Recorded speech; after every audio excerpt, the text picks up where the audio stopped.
Green GSM Taxis, rehistrado sa Central Office LTO 11. Atong paminaw ng kompletong detalye sa report ni Radyoman Don Pulayaw.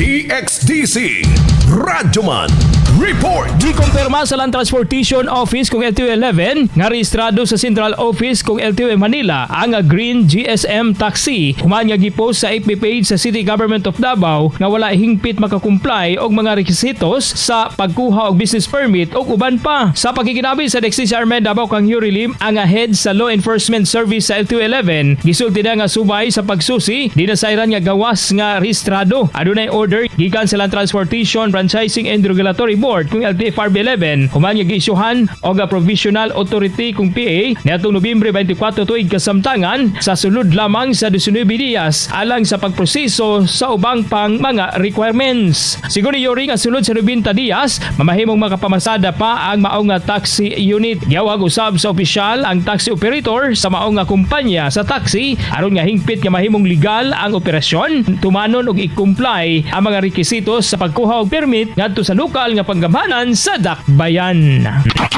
Pirma dyan, the chairman and the board members. So, national office ang nag-issue niyan. Posible ang ilang violation sa local Base sa statement from the local government, nakabutang man dito itong mga non-compliance nila sa mga local codes na to. Alay sa Diretso Balita, kasama mo sa balita o serbisyo publiko, Radyoman Don Pulayaw, Tatak, RMN.